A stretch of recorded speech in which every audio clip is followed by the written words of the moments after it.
This was only a few months ago, from the time I'm writing this.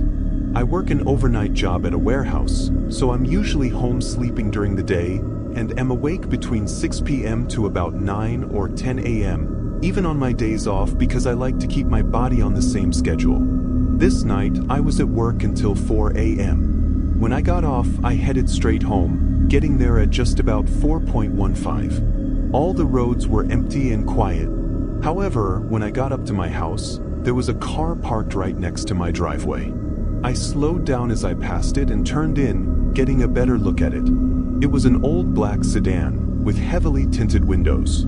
I couldn't see through any of them, and all its lights were off. I pulled into my garage and parked, taking one more look down the driveway before heading inside.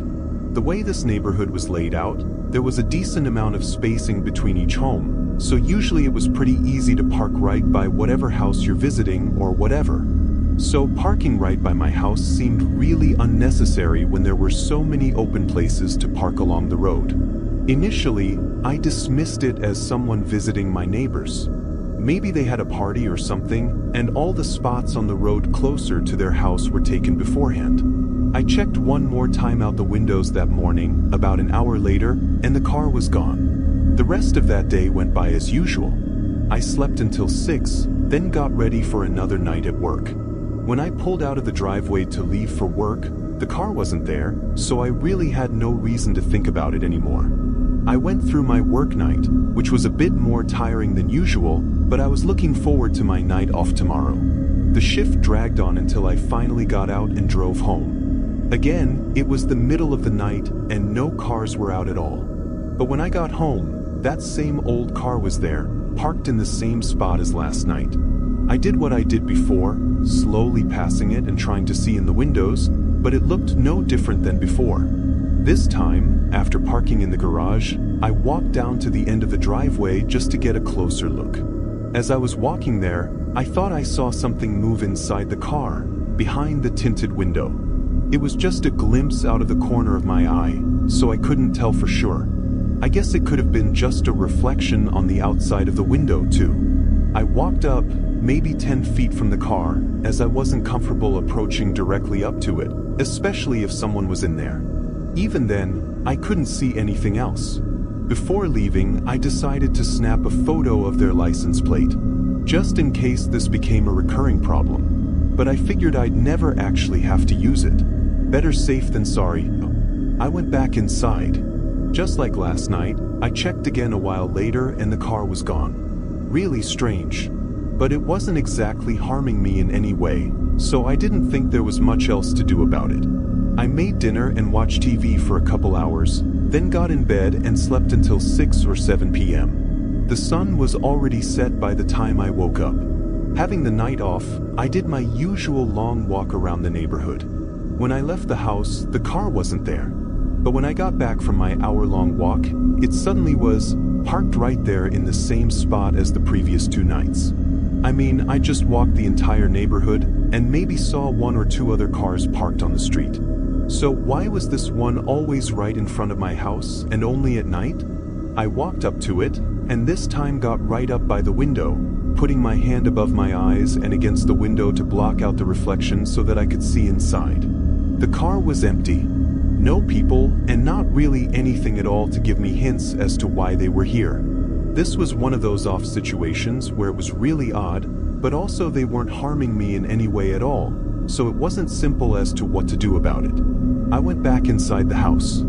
First thing I did was grab my phone, which I'd left charging on my nightstand while I was out walking. But when I picked it up, I saw an unusual notification. It was a motion detection alert from one of my security cameras. For reference, I had a camera on my front porch, but it only faced the door, so it never goes off unless someone was right outside the door. I also had 3 cameras inside my home, in all the main rooms. The notification didn't specify which camera detected motion, so I opened the app and checked. There was a 60-second clip saved by the app. I watched it, and for pretty much the whole time, the house was completely silent and there wasn't any movement. I was just starting to think this was a misinput by the system, but in the last 5 seconds of the video, something suddenly moved past the very bottom of the camera. It was really quick. They were only in the frame for a fraction of a second, and only part of their head and shoulders were caught.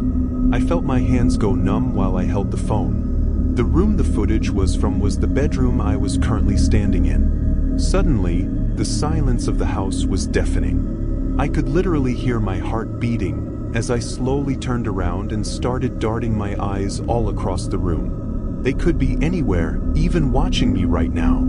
All the thoughts rushing through my head only made me panic even more.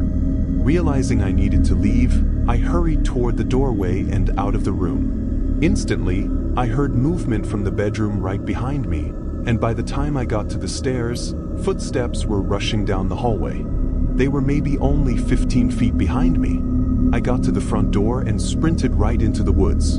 In the intensity of the moment, I never even turned around to see who it was chasing me. I was more focused on getting out of there alive. Eventually, it was only my footsteps crunching on the leaves, covered by the darkness of the woods. I called 911. When they arrived, the car was gone, but thankfully I had the picture of their license plate from the day before. It only took 3 hours to find and arrest them. It was a guy in his mid-20s, and he looked completely deranged. Honestly, if I turned back and saw him chasing me through my house, I probably would have been so terrified that I would have tripped or something. The guy didn't seem to have any real reason for targeting me, but it was extremely evident that he was in fact targeting me. There were multiple pictures on his phone of my house, and even some looking through the windows at night, at me sitting in my living room. He also had notes on when I left and got home from work every day for the last 2 weeks. Disturbingly, we still don't know how he got into my home and all around the cameras. And if he was able to get in unnoticed, there's no way to know if that was the first time he'd broken in. With how long and intently he was stalking me, he could have somehow had knowledge of where all the cameras were, and it could have been that this was just the first time he'd made the mistake of slightly walking in view of one of the cameras in my bedroom. Regardless, I shouldn't have to worry about him for a long time though.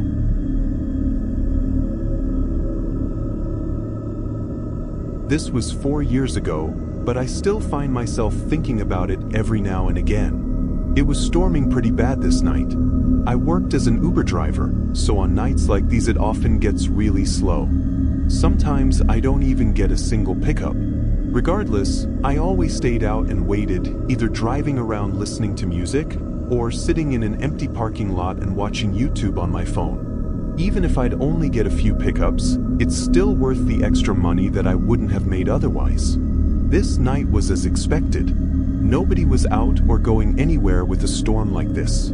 For the first while, I stayed in a parking lot, sitting on my phone and listening to the storm run through the town. After an hour, I went and drove through to get some food, then went back to the parking lot and waited some more. Eventually, I got the notification that someone requested a pickup. I clicked on it, and it said they were 25 minutes from me, and they needed to be dropped off another 20 minutes away from where they were. Usually when this happens, it's because no other Uber drivers are working, so I'll be the closest available driver, even though I'm far away. I had nothing better to do this night though. I accepted it and started heading over to them. They had placed a pinpoint location of where to pick them up at. The drive there felt like it took forever. Maybe it was the storm outside, or just the fact that nobody else was on the road. At certain points, I even almost forgot I was going to pick someone up, and it felt more like I was just driving aimlessly. It didn't help that the road it was taking me down was going out in the middle of nowhere. Like, I'm not even sure I've ever been that far in that direction, because nothing was out there. Finally, after just about 35 minutes, I made it to the pinpointed location on the map. It was at the corner of 2 roads, but 2 roads in the middle of literally nothing. Empty fields of trees on either side of me, and more importantly, nobody was there. I confirmed on the app that I'd arrived at the location, then just sat in my car and looked around, wondering what the hell they were doing way out here with a storm overhead. After a minute of looking around, I looked down at my phone again, and started texting them to see where they were. Just then, I saw someone in my side mirror coming up behind my car. They opened the door and got in. I had no idea where they even came from. I never saw them on the road, or even out by all the trees. The man was absolutely drenched in rain though, and had a disturbed, almost angry look. "You ordered the Uber," I said, and he responded by stating my first name, which confirmed he was the right guy. I started driving. A few minutes went by, and something about him felt off. First of all, he was sitting in the middle of the back seats, so he was right in view of my mirror every time I looked back, and he also just had this really uneasy vibe, like he was up to something. I really wanted to ask what brought him out here, and why he was out in the pouring rain in the middle of nowhere, but I also didn't want to cause any trouble. As we got further out into what only looked to be even more uninhabited areas, I thought it best to ask and maybe get an answer that would make me feel better. "Hey, so what brings you out here anyway?" "I mean, with the storm and all," I said in as friendly a manner as possible. I looked at him in the mirror. His eyes darted away from mine. He looked like he was going to say something though, but then he didn't. He completely ignored the conversation and looked really suspicious while doing so. That didn't make me feel good at all. Even worse, the guy seemed to get antsy now, looking around more and keeping an eye on me in the mirror. Having to focus on the road with the rain pouring on the windshield, it was really unnerving not being able to see what he was up to behind me. But then he suddenly spoke. "Drop me off here." Confused, I started to ask if he was sure, but he cut me off, repeating himself. "Drop me off here." He demanded it. Something was clearly wrong, and I wanted no part of it. I did as he said, pulling over to the side of the road. He moved toward the door to leave, but I caught his eyes happen to glance at my phone, which was sitting on the center console with the Uber app open. He put his hand on the door, but hesitated. After a brief pause, he glanced back at my phone, then pulled his own phone out and checked it for something. Somehow, in that moment, I knew exactly what was going through his head. He'd been reminded that the app had his full name and everything, and so whatever he was up to, and that I was clearly suspicious about, would be linked directly back to him. I knew it the second I saw his eyes look at my phone, the realization setting into him. Don't worry, I'll cancel the ride from my end. It won't charge you," I said, hoping to redirect his thoughts, and in a way fake, that I wasn't suspicious of anything, and that by canceling it, maybe he'd think his info would be deleted or something. He glared at me, his eyes still angry and dead, and after another few seconds of hesitation, he left out the door. He walked out into the storm, and was hidden by the fog and rain within seconds. I drove away immediately, before he could change his mind. Even though I had basically no evidence that this guy was up to anything, I still quickly reported his behavior to the police. You just never know. Several days went by, with nothing, until I got a really unfortunate call. Someone went missing that night. Last seen near the forest that was just off the road I'd picked the man up from. They called for more information on what happened that night, but after giving them everything I could, they didn't find him or anything else. Unfortunately, with the storm, any tracks or evidence was likely washed away and gone by the time any searches could be made. They never found the missing person or the man I'd picked up. I was the last known person to encounter him. I think I'm really lucky that I didn't go missing that night as well.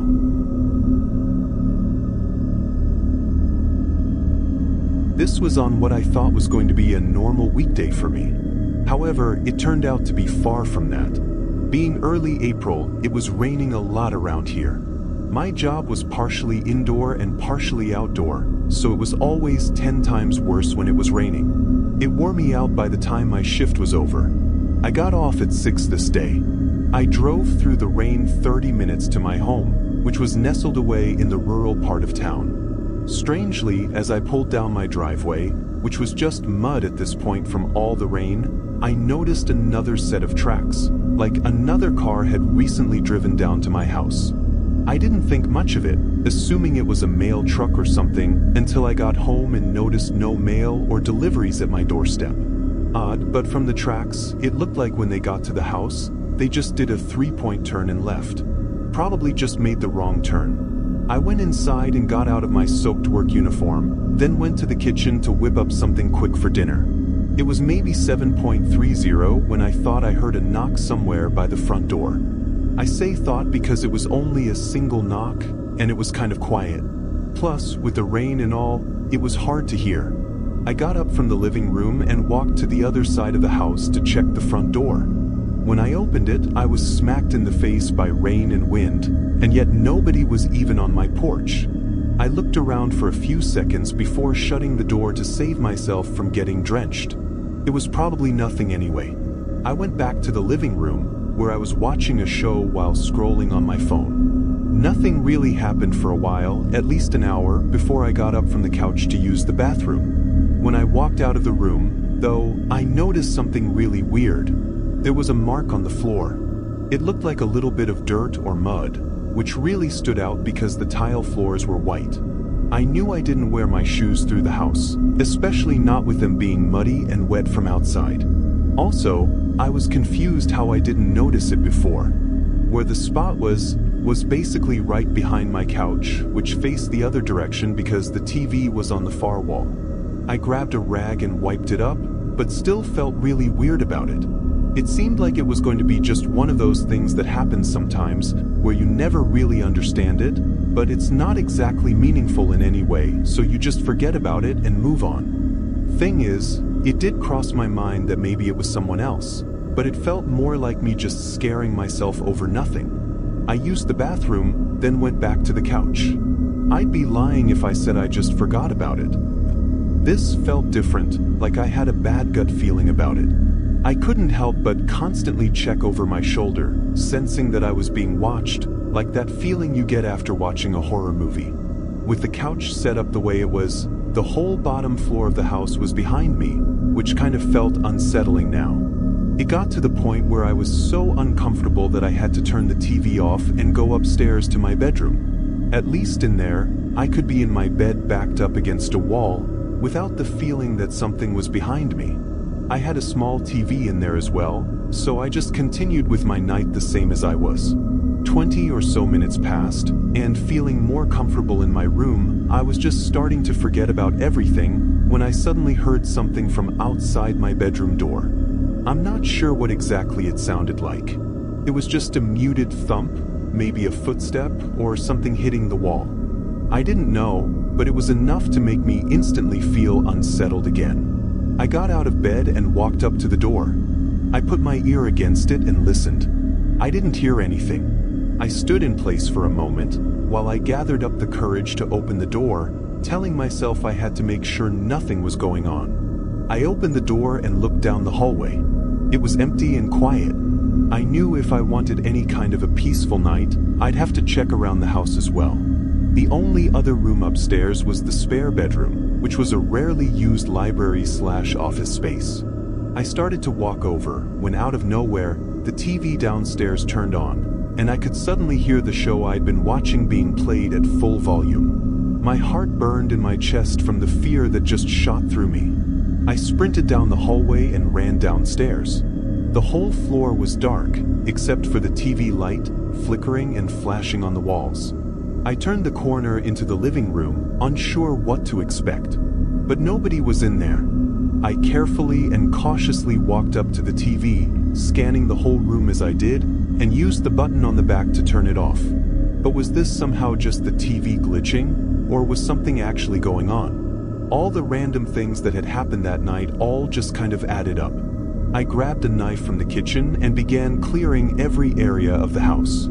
I should have called the cops right then and there, but honestly in the moment, it didn't seem like it would be much of a help if someone was there, because they wouldn't make it for another 10 or 15 minutes anyway.